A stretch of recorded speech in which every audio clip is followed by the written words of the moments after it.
If somebody is cheating on you, you have two choices to make. One, you either accept it and confront them and say, hey, you're cheating on me.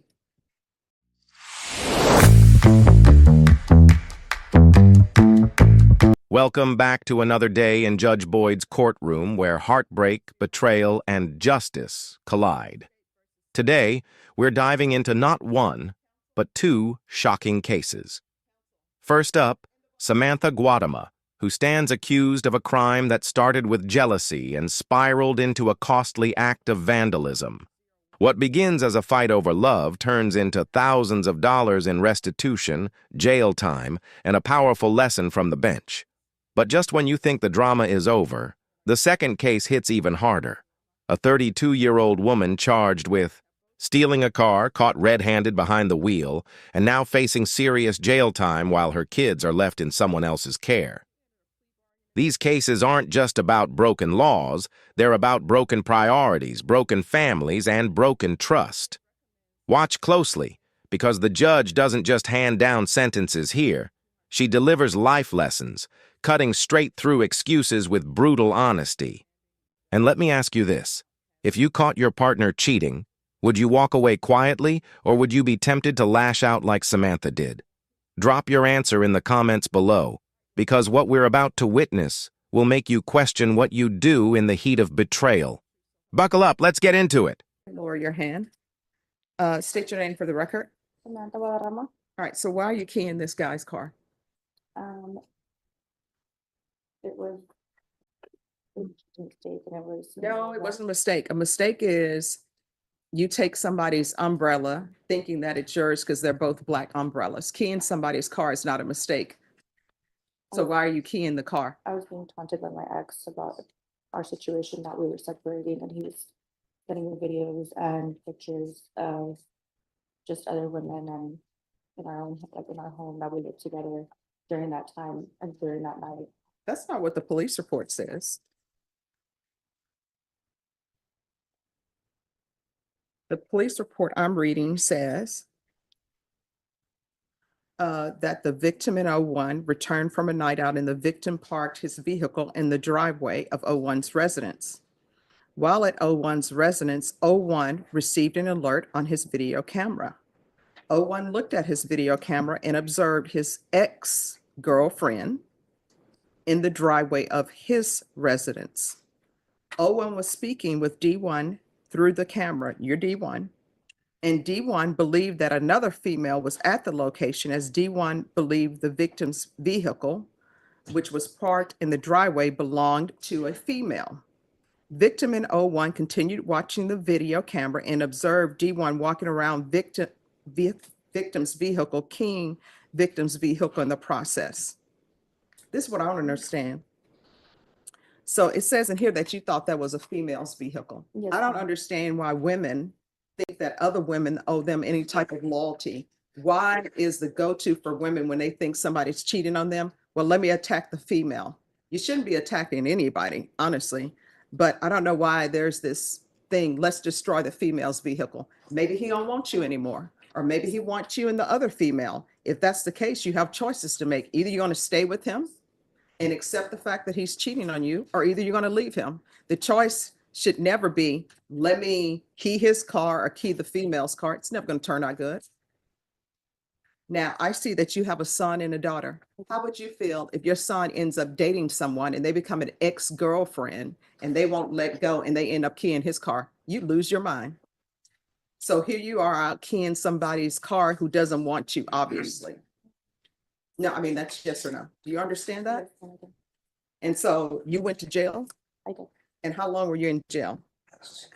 That night, All right, well, how long did you stay in jail till you paid this off, though? that day on January, when I was at court for like 3 days, I believe. All right, so that's 3 days you spent away from your children because you love a man more than your children. Whenever you make these stupid decisions, what ends up happening is that shows that you're loving this man more than your children. You can't do that. Have you had any contact with him? No, I love him. All right, so do you have any children with him? No, I do not. All right, so you better not contact him. You understand? Yes, ma'am. That relationship is over. You don't have any property with him. You don't have any children with him, so there's no need to contact him. You understand? Yes, ma'am. So what do you do for a living? Part-time. All right. And have you started dating again? No, I have not.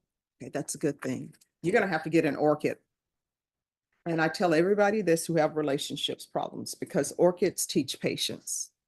They have some beautiful orchids out at the HEB. I just saw some when I went there. I'm like, wow, they're so beautiful. They're in bloom. You need to get that orchid. They're inexpensive. I think they have a coupon too, so it's less expensive. Get that orchid and keep that orchid. And it comes with directions. Read up on it, how to care for it. And once those leaves fall off, if you can get that same orchid to bloom again without losing your patience, then you'll be ready for relationships. Because with orchids, you can read those instructions. Like it says indirect sunlight, you put it in indirect sunlight. Next thing you know, the leaves are burning. Somebody's like 3 ice cubes. Then you learn, nope, it doesn't take 3 ice cubes. So I don't tell people to get orchids to be flippant. It's just that orchids require patience and care.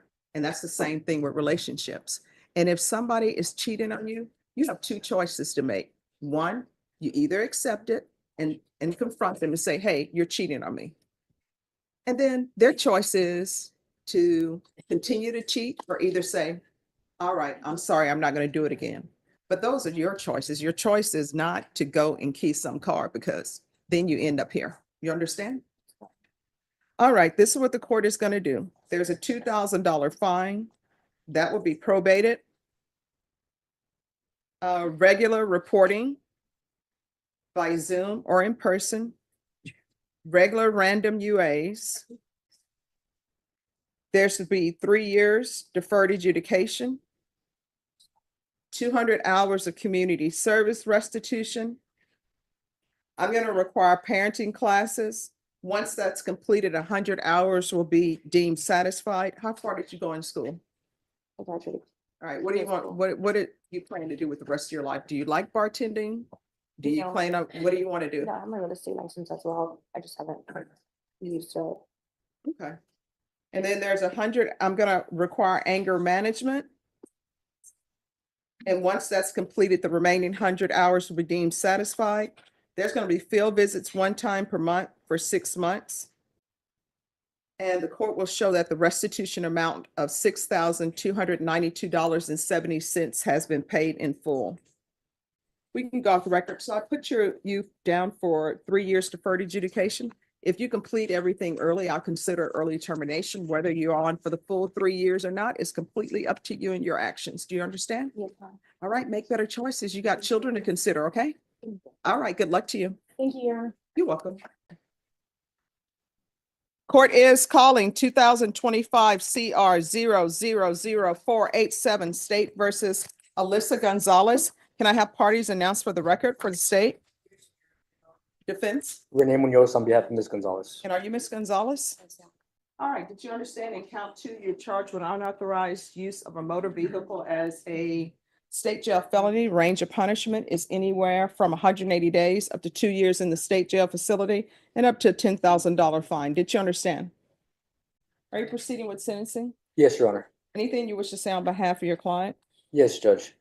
In reference to Ms. Gonzalez, I had the chance to speak with her regarding the offenses that she had picked up. And I know that the court maybe has some concerns as to the questionable thinking. My client has notified me at the jail that she has been getting MRT, moral recognition therapy treatments, in terms of addressing some of the questionable decisions she has made that led her to being here in front of the court today, Judge. In light of that, she is willing to undergo at the state jail classes, as well as vocation, as well as substance use, to address some of those issues and hopefully continue with the MRT there at state jail. We're asking the judge, in light of that, her eagerness to do that, if she can be presumptively entitled to diligent participation credit, also known as the 80-20 rule, in light of the fact that she wants to make those changes and continue to address those changes in thinking. All right, how old are you? 32. All right, why don't you know right from wrong? I mean, it would seem that people would know, hey, You're not supposed to steal a car. Why do you need a class to tell you don't steal?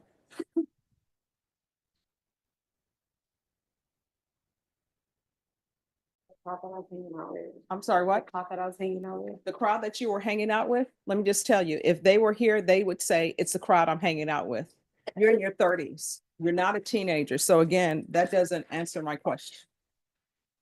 So why do you need a class for somebody to tell you that stealing is wrong? And here you are driving around in a vehicle where the ignition is broken and the steering column is damaged, and you're just riding around in it.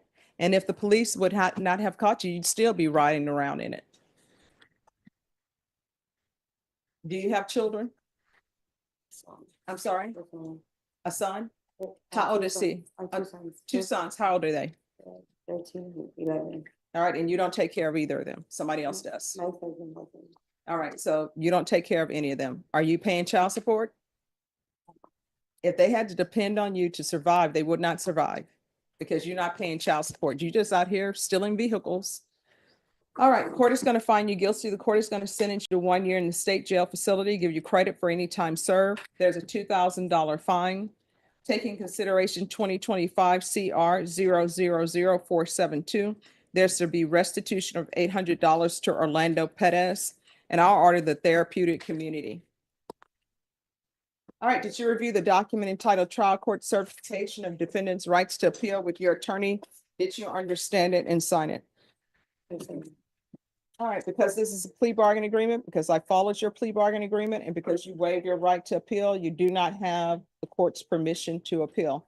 Because this is a felony conviction, you're not allowed to own or possess any weapons or ammunition. If you have a question over what a weapon or ammunition is, you'll need to speak to an attorney. Do you understand?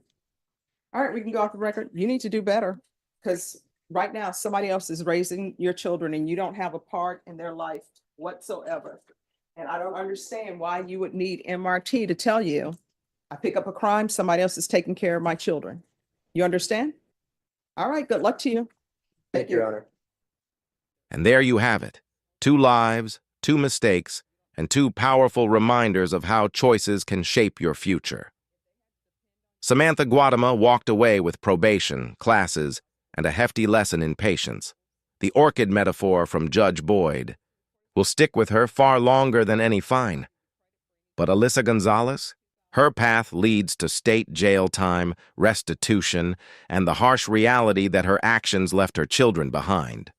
What we saw today isn't just about crime and punishment. It's about responsibility to yourself, your children, and your community. These cases show us that the courtroom isn't just where the law is enforced, it's where the truth is laid bare. If you found these cases as jaw-dropping as we did, make sure to smash that like button, share this video with a friend who loves courtroom drama, and subscribe so you don't miss the next breakdown of shocking real-life justice. Until next time, stay sharp, stay curious, and remember, choices always carry consequences.